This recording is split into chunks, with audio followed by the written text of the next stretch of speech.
여러분 안녕하십니까? 뉴스투데이 강원입니다. 광복절 경축식에서 김진태 도지사의 1948년 건국 발언 이후 여파가 일주일째 이어지고 있습니다.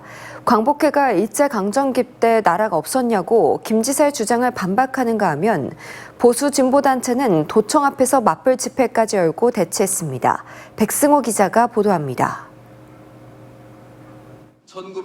지난주 광복절 경축식, 김진태 지사는 일제강점기 때 나라는 없었다라고 말했습니다. 주권이 없지 않습니까? 그분들도 주권이 없었다는 것을 인정합니다. 그런데 국가가 있었다고요? 주권과 영토를 회복한 다음 1948년 8월 15일에 정부를 세우면서 대한민국이 건국됐다는 게 김 지사의 논리입니다.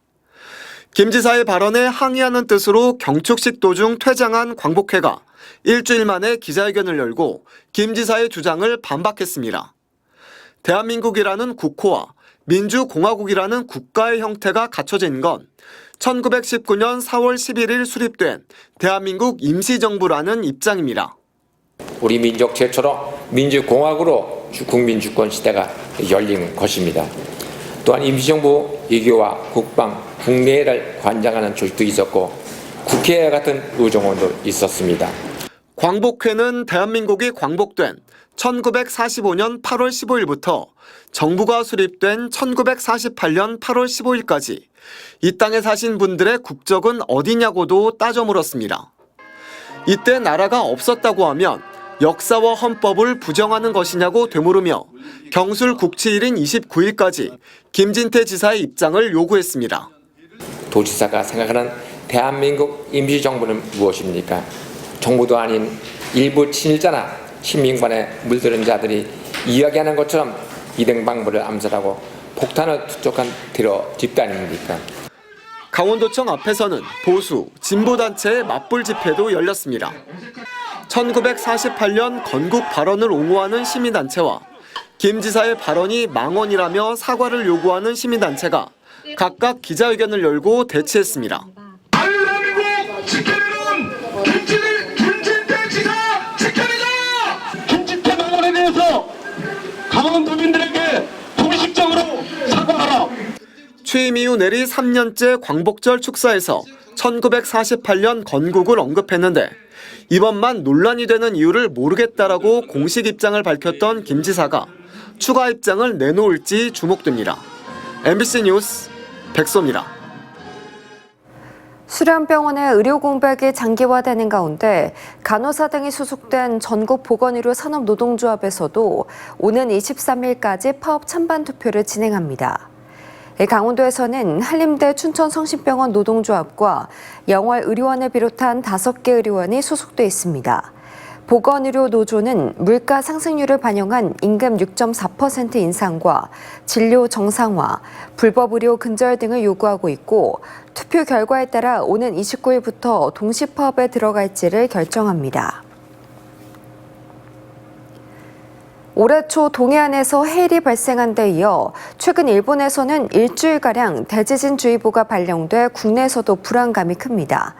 그렇다면 지진이나 해일이 발생했을 때 시민들이 대피할 수 있도록 만든 시설은 과연 잘 관리되고 있을지 이준호 기자가 현장 취재했습니다. 삼척의 한 지진해일 대피로입니다. 대피소 지점까지 어느 방향으로 얼마나 더 가야 하는지 안내하는 표지판을 좀처럼 찾을 수 없습니다. 숨은 그림 찾기를 하듯 주변을 샅샅이 뒤져봤습니다. 그러자 우거진 수풀 사이로 노란색 표지판이 살짝 보입니다. 표지판이 안내한 방향으로 가보겠습니다. 하지만 이렇게 높이가 높은 식물들 때문에 통행이 힘듭니다. 이런 길을 100m가량 걷자 긴급 대피 장소가 나왔는데 이곳 표지판도 수풀에 가려진 모습입니다. 뭐 봐야지 뭘 하든지 안 보이는 거 어떡해. 이번엔 항구 근처의 긴급 대피 장소를 안내하는 표지판을 따라가 봤습니다. 그런데 이렇게 표지판에 새기 바래 글씨가 잘 보이지 않습니다. 결국 주민에게 길을 물어 대피소 위치를 겨우 찾았습니다. 하지만 이곳 길목 역시 장애물이 기다리고 있었습니다. 벽돌을 비롯한 돌덩이가 바닥에 잔뜩 쌓여 있는 겁니다. 대피할 때는 뛰어야 할 게 아닙니까? 그 뛰어가다 보면 돌이 많아가지고 좀 위험할 것 같는데. 삼척시의 지진A 대피소는 모두 42곳, 대피소의 위치 등을 안내하는 표지판은 모두 282개입니다. 이 가운데 거리나 방향이 잘못 표기되는 등 개선이 필요한 표지판은 96개로 확인됩니다. 삼척시는 조만간 예산을 확보해 조치에 나서겠다는 입장입니다. 10월까지는 간판 정비를 완료할 계획이고 연말까지는 또 그 추가 부분에 대해서 마무리하는 그런 계획이 있습니다. 한편 강원도는 대피소 188곳 가운데 4분의 1에 해당하는 49곳에 대해 주변 표지판 보수 등의 정비를 진행할 계획이라고 밝혔습니다. MBC 뉴스 이준호입니다. 강원 동해안 86개 해수욕장 가운데 61곳이 폐장했지만 막바지 해수욕을 즐기려는 피서객들이 많아 안전관리에 비상이 걸렸습니다. 동해지방해양경찰청에 따르면 2021년부터 지난해까지 3년간 해수욕장 폐장 이후 13건의 안전사고가 발생해 3명이 숨졌습니다. 이에 따라 강릉시는 경포와 주문진, 안목, 송정 등의 동해시는 망상과 추암해수욕장에 안전관리 요원을 계속 배치하고 있습니다. 원주시가 시정 홍보 유튜브 조회수를 늘리는데 예산을 투입했다는 뉴스를 전해드렸는데요. 원주시는 홍보 전략이었다고 설명했지만 시민들은 사실상의 여론 조작이라며 비판의 목소리를 높이고 있습니다. 권기만 기자가 취재했습니다. 지자체 예산을 써 유튜브 조회수를 늘리고 많은 시민들이 이 영상에 호응했다며 홍보 자료로 활용한 원주시. 원주시는 노출 빈도를 늘려 홍보 효과를 높이는 전략이라고 설명했지만 시민들의 반응은 차갑습니다. 특히 원주시 비서실에서 아카데미 극장 철거 여론을 조작했다는 배달원들의 폭로와 극장 철거 방침을 정해놓고 시민들의 의견을 수렴하겠다고 한 사실이 뒤늦게 드러난 것처럼 이번 사안 역시 원주시가 시민을 속인 기만 행정이자 사실상의 여론 조작이라고 꼬집었습니다. 돈을 투입해서 만들어낸 결과를 실제 여론인 것처럼 시민들에게 반응이 좋다라고 홍보를 하는 게 너무 혼자서 북치고 장구치고 하는 형태이다 보니까 어디까지 실망을 해야 되는지 잘 모르겠는 그런 막 뉴스 보면서 되게 그런 마음이었던 것 같아요. 막 어떻게 이런 일이 있지가 아니고 또 이런 일을 했다고 이런 식으로 충격이 좀 더 있었던 것 같습니다. 원주시의 이 같은 홍보 방식이 시민들을 위해 시정 홍보를 하는 것인지 아니면 시정 홍보 예산을 다른 목적으로 쓰고 있는 것인지 분명히 해야 한다는 지적도 있었습니다. 일시적인 화제성 부각을 위해서 잘못된 투자를 남발하는 경우가 많이 발생하고 있는데요. 이를 극복하기 위해서는 시정의 홍보라고 하는 원칙을 좀 분명히 해야 된다는 점, 그리고 이에 따른 장기적인 전략 마련이 매우 중요하다는 점, 이런 부분들을 좀 지적을 해야 될 것 같습니다. 전문가들도 이용자들 간의 상호작용을 중요시하는 유튜브라는 매체 속성을 고려하지 않은 단순히 숫자를 성과로 보는 잘못된 홍보 방식이라고 지적하고 있습니다. 컨텐츠에 집중하기보다는 그 컨텐츠의 결과, 홍보 결과라는 수치에만 집착하는 이런 경향들이 발생하게 되므로 그것은 올바른 시정 홍보의 방향도 아닐 뿐더러 제대로 된 행정 어떤 집행이라고도 보기 힘들 것 같습니다. 이 사안을 취재진에게 처음 알린 원주시청 소속 한 공무원은 이 돈이 예산이 아니라 자신들의 돈이어도 정말 이렇게 썼겠냐며 일부 직원들이 예산을 소중히 여기는 대다수의 공무원들의 사기마저 꺾고 있다고 말했습니다. MBC 뉴스 권기만입니다. 여야 의원이 동수인 홍천군 의회가 후반기 의장 자리를 두고 2달째 내홍을 겪고 있습니다. 의회 규칙에 따라 전반기 의장이 후반기에 의장직을 이어가자 이에 항의하는 의원이 발언을 거부당할 정도로 내부 갈등이 깊어지고 있습니다. 나금동 기자가 보도합니다. 지난달 열린 홍천군 의회 후반기 첫 임시회. 의사 진행에 앞서 의장과 의원 간 설왕설래가 이어집니다. 후반기 의장단 구성과 관련해 5분 발언을 신청했다 거부당한 더불어민주당 용준순 의원이 국민의힘 박영록 의장을 향해 목소리를 높였습니다. 박 의장은 내용이 적절하지 않았다고 답변합니다. 5분 자유 발언으로서 적절치 않다는 판단에 의해서 의장의 권한으로 허락하지 않았습니다. 민주당 의원들은 박 의장이 전반기만 의장을 하겠다고 해 추대했는데 후반기에 약속을 어겼다는 입장입니다. 갈등의 시작은 지난 6월 말 후반기 의장단 선거 때부터입니다.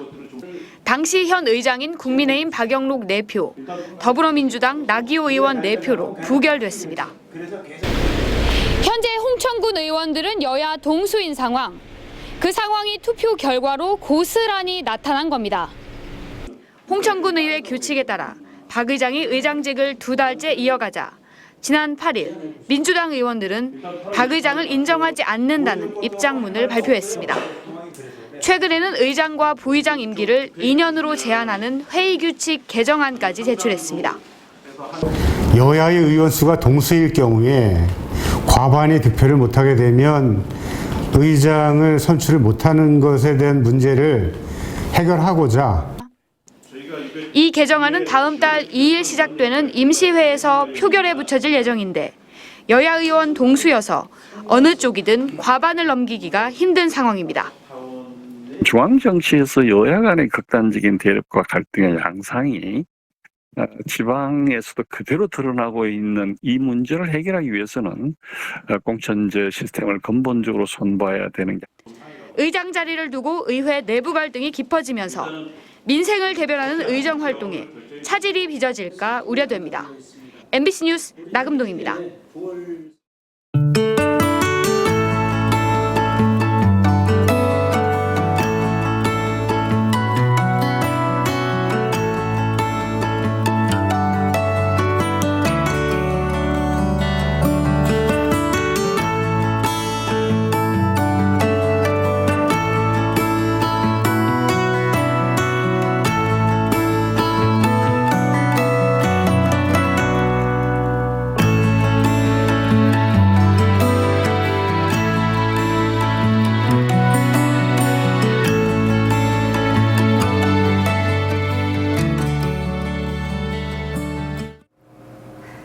강원도교육청이 다음 달부터 영유학교를 시범적으로 운영합니다.